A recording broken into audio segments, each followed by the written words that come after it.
Assalamualaikum warahmatullahi wabarakatuh. Bapak dan Ibu sekalian yang saya hormati, kalau bukan karena cinta, takkan kutulis sebuah puisi. Kalau bukan karena cinta, takkan mungkin kita semua berada di sini.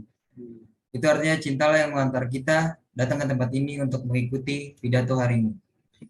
Kita panjatkan puji syukur kepada Tuhan Yang Maha Esa atas izin dan ridhonya berkumpul bersama pada hari ini.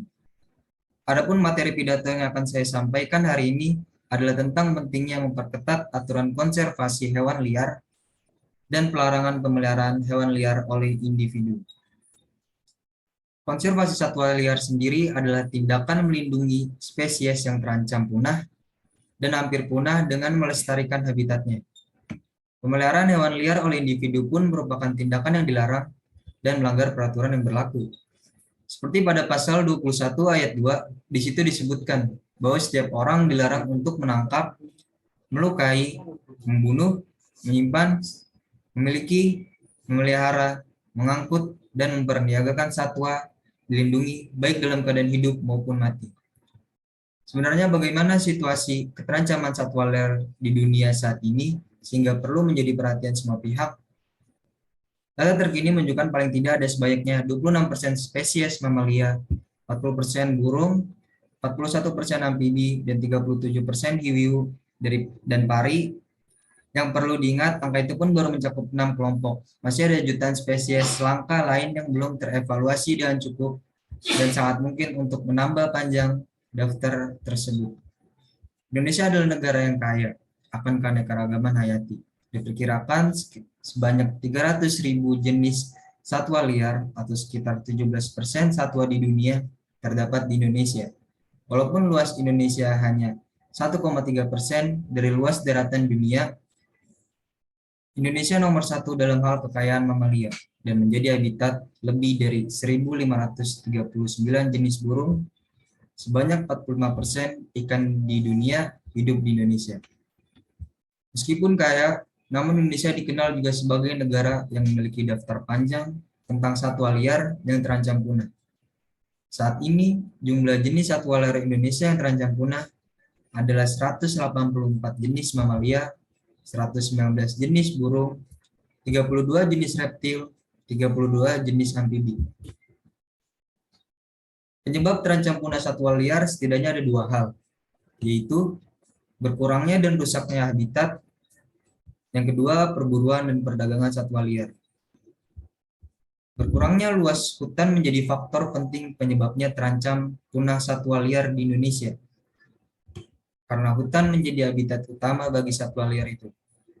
Daratan Indonesia pada tahun 1950-an dilaporkan sekitar 84%. Namun kini, pemerintah menyebutkan bahwa luasan hutan Indonesia sekitar 138 juta hektar. Namun berbagai pihak menyebutkan data yang berbeda bahwa luasan hutan Indonesia kini telah tidak lebih dari 120 juta hektar. Sebanyak 40% satwa liar yang diperdagangkan mati akibat proses penangkapan yang menyakitkan, pengangkutan yang tidak memadai, kandang sempit, dan makanan yang kurang. Perdagangan satwa liar itu adalah kejam. Sekitar 60% mamalia yang diperdagangkan di pasar burung adalah jenis langka yang dilindungi oleh undang-undang.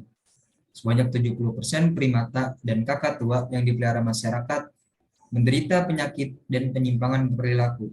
Banyak dari penyakit yang diderita satwa itu bisa menular ke manusia. Dan hampir setahun sejak pandemi COVID-19 melanda Indonesia, kasus pemeliharaan ilegal satwa liar dilindungi masih juga terjadi. Perbuatan yang tidak hanya melanggar hukum, namun juga beresiko meningkatkan penularan penyakit dari hewan ke manusia. Dan sebaliknya, ini masih ada.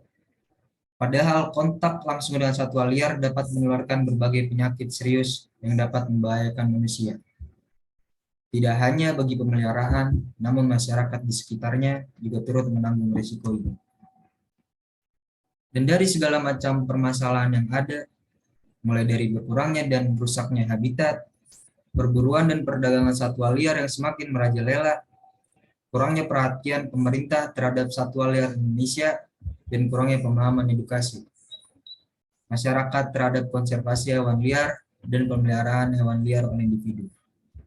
Lantas supaya apa yang harus dilakukan untuk menjaga satwa liar dan penanganan apa yang harus dilakukan untuk pemeliharaan satwa liar di Indonesia?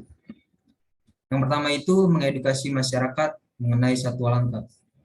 Sesuai dengan ketentuan pasal 5 ayat 1 Peraturan Pemerintah Nomor 7 Tahun 1999 tentang pengawetan jenis tumbuhan dan satwa. Jenis satwa dapat digolongkan dengan sebagai satwa yang dilindungi apabila telah memenuhi 3 kriteria. Populasi yang kecil, adanya penurunan yang tajam pada jumlah individu, daerah penyebaran terbatas. Poin yang kedua, menetapkan target edukasi masyarakat. Edukasi tetap dilakukan kepada seluruh lapisan masyarakat, namun lebih mengutamakan penargetan di tempat-tempat yang sering terjadi perusakan lingkungan dan perburuan satwa seperti masyarakat di pesisir laut dan sekitar hutan. Selanjutnya, membuat papan larangan dan peringatan. Masyarakat yang telah teredukasi dan mendukung upaya pelestarian hendaknya membuat papan larangan dan peringatan. Hal ini juga turut membantu menggalakkan upaya pemerintahan dalam pelestarian lingkungan maupun satwa. Masyarakat bisa membuat papan larangan berburu, menebang pohon, serta hal yang paling kecil seperti tidak membuang sampah sembarangan. Poin selanjutnya adalah menegakkan hukum dengan setegas mungkin dengan aturan yang berlaku. Juga pembuatan papan peringatan, sehingga sudah selayaknya lebih bijak. Juga jenis yang saat ini masih banyak, tapi kita jaga eksistensinya. Kalau dalam dunia medis saja kita punya slogan lebih baik mencegah daripada mengobati, mengapa itu tidak kita terapkan dalam dunia konservasi? Saya rasa cukup sekian pidato yang saya sampaikan. Sebelum saya tutup, alangkah baiknya, apakah ada yang ingin bertanya atau mengajukan pendapat?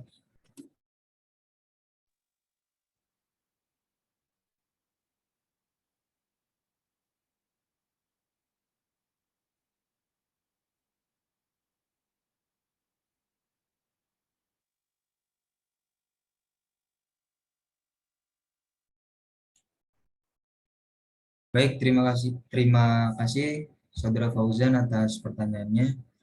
Jadi kan yang ditanya, apa yang harus dilakukan masyarakat untuk memberi dukungan terhadap upaya pelestarian hewan liar yang dilakukan oleh pemerintah? Nah, masyarakat itu harus mendukung upaya yang dilakukan pemerintah maupun lembaga terkait yang sedang melakukan pelestarian lingkungan maupun satwa. Dengan cara memberikan dukungan secara moral dalam setiap kampanye yang dilakukan atau memberikan bantuan finansial. Semoga bisa terjawab Saudara Fauzan. Dan mungkin cukup sekian dari pidato yang saya sampaikan. Kurang lebihnya mohon maaf. Wassalamualaikum warahmatullahi wabarakatuh.